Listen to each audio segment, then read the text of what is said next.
Salut tout le monde, aujourd'hui je vous présente un steelbook que j'attendais énormément. Il s'agit du steelbook du film 1917 réalisé par Sam Mendes, l'édition Steelbook qui déboîte. Je vous la présente tout de suite.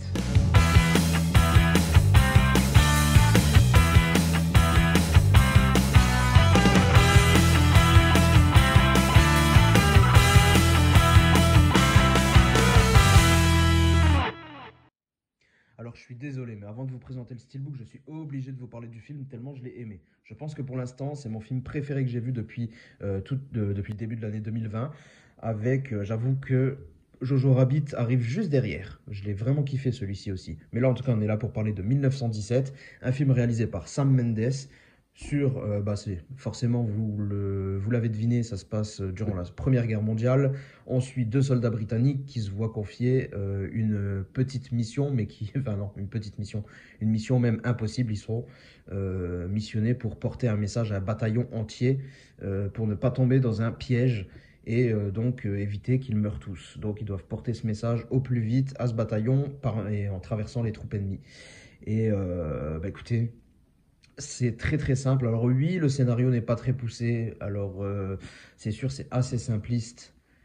Mais par contre, c'est pas là-dessus qu'il y a vraiment les qualités sur ce film. Et pourquoi je l'ai kiffé à ce point, c'est vraiment que c'est un film qui nous prend aux tripes parce qu'on se sent vraiment comme un personnage, on se sent vraiment à côté d'eux.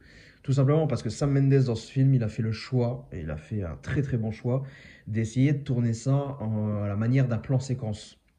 On a vraiment l'impression que le film entier, donc il dure presque 2 heures il me semble, que le film entier est un seul plan séquence sans coupure. Alors c'est une illusion, hein, en réalité il y a quelques coupes, mais la performance est là tout de même parce que j'ai plus le nombre exact en tête, mais il y a très peu de coupures en réalité qui ont été faites pour le film. Je crois que le film a été réalisé en entier avec une quarantaine de coupures seulement, si je dis pas de bêtises. Ouais, c'est très très peu de coupures, hein.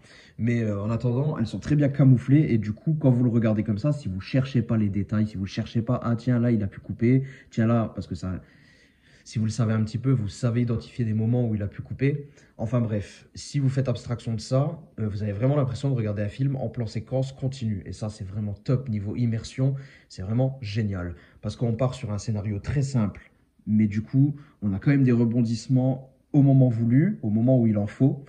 On s'imprègne d'une manière vraiment géniale. Dès les 5 premières minutes, j'ai su que j'allais aimer. Quand déjà, c'est pas du spoil parce que c'est dans les 5 premières minutes, voilà, on annonce à un personnage principal, au personnage principal, on lui dit qu'il doit aller voir le commandant.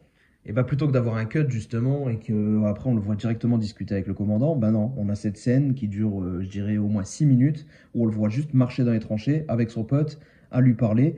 Et on suit avec lui, là, on voit la tranchée, on voit le décor, on voit les hommes autour d'eux, on s'imprègne, on est vraiment dans les tranchées avec eux. C'est vraiment génial. Et tout le long du film, c'est ça. Le film en plus monte en intensité crescendo, c'est vraiment génial pour finir vraiment en apothéose.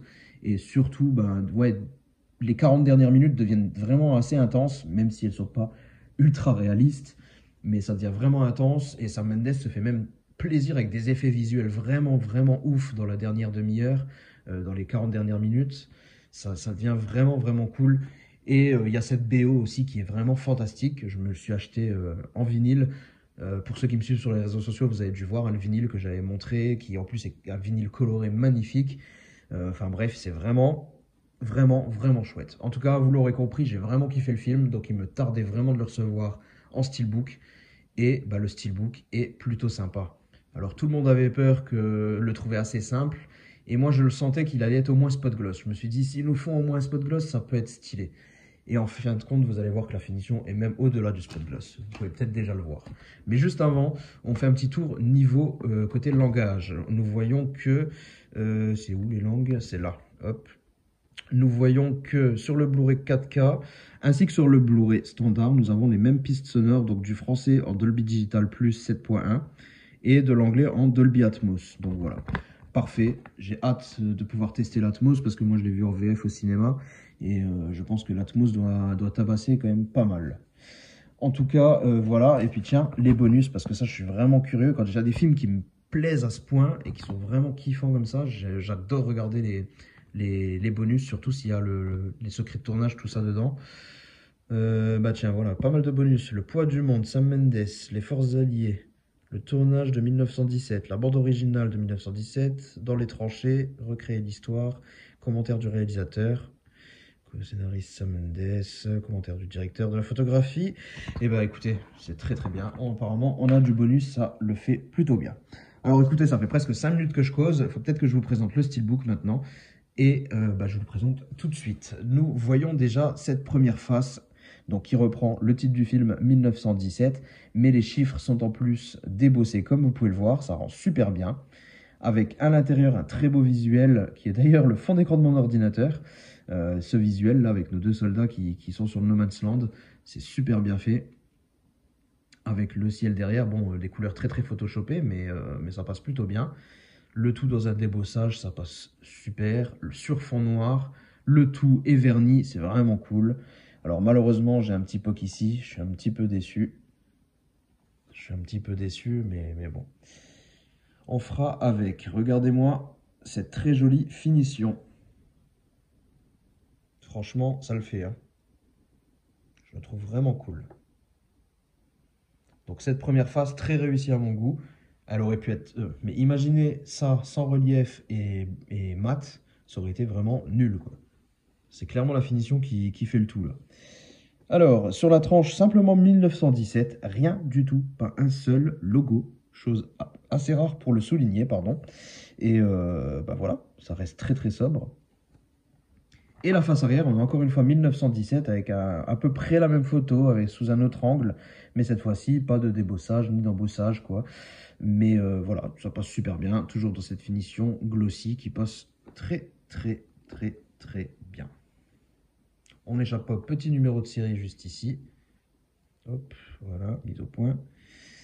Et donc, ça nous donne une vue d'ensemble très cohérente, très jolie. Moi, je trouve ça vraiment très réussi. Ensuite, à l'intérieur, on a une belle surprise. On a de la sérigraphie sur les disques. Alors, sérigraphie connue, hein, c'est l'affiche du film. Très sympathique sur le 4K. Et nous avons aussi la sérigraphie sur le Blu-ray. Hop là. Sur le Blu-ray standard également. Bon, c'est la même sérigraphie. Dommage, on aurait pu avoir un autre visuel. Mais bon, on va pas se plaindre au moins. C'est autre chose que les disques tout moches qu'on a de plus en plus l'habitude de voir. Tout gris ou tout noir. Donc voilà. Ensuite, côté artwork interne, on a une scène clé du film, encore une fois, hein, une scène vraiment géniale qui passe super bien. Et puis la photo est de plutôt bonne qualité, un petit peu sombre quand même, mais en même temps, c'est l'atmosphère qu'il y a à ce moment dans ce film. Hein, c'est très grisâtre et c'est un peu poisseux comme ça. Hein, c'est une atmosphère assez poisseuse. Et je trouve que c'est plutôt retranscrit. Après, la qualité de la photo en elle-même n'est pas dégueulasse, donc ça passe plutôt bien. Voilà.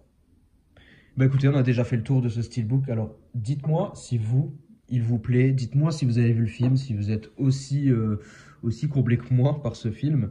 Je dis pas non plus que c'est le chef-d'œuvre de l'année parce qu'il avait d'autres choses il aurait pu apporter d'autres choses aussi, mais je sais pas. Je trouve que c'est globalement un film super, super, super réussi quand même. Et puis, il a super bien fonctionné sur moi. Mais ça reste subjectif. N'hésitez pas à me dire ce que vous en avez pensé. On se retrouve très bientôt pour une prochaine présentation. En attendant, portez-vous bien. Ciao tout le monde.